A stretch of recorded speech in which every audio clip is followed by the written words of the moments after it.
Hi, it's Sue Carney, Magnolias West. And I'm thinking about resilience and the ways I am being pointed at, the insights I'm getting, the lessons I'm learning.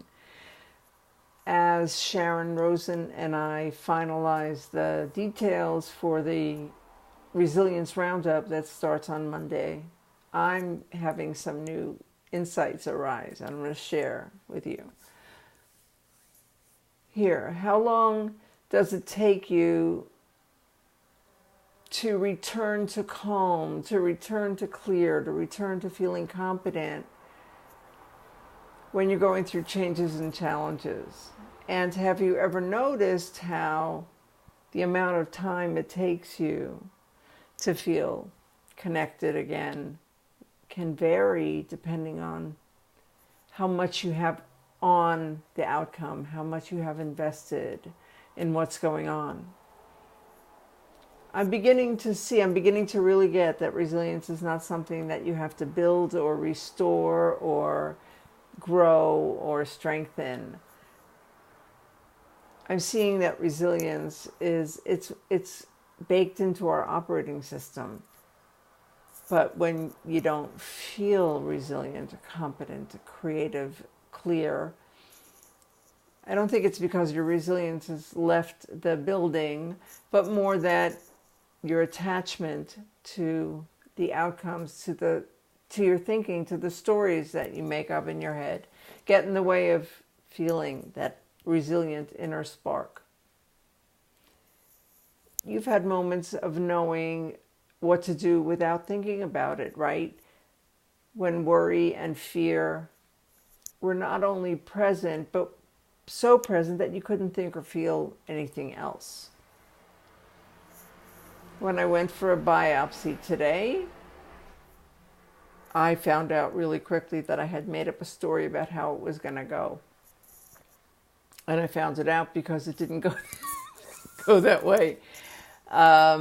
I had planned for the difficult time to last that long, and it really lasted quite a bit longer than that. And I felt my stress level rise and peak a few times.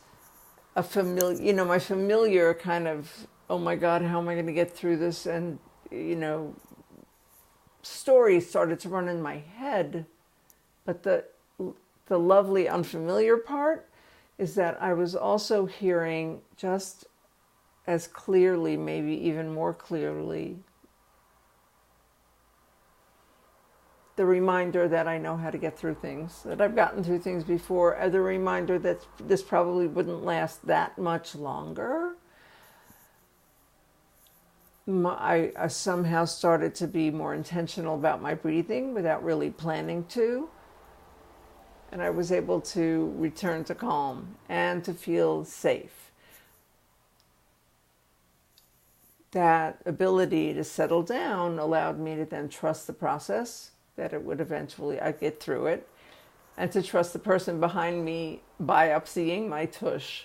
So, remembering, reconnecting, easing back into resilience, feeling alive to your spark. Your inner guidance is accessible in any breath, in any moment. And I really like how it feels to fall in love with life, when the life that you can have when you're feeling clear and competent and guided.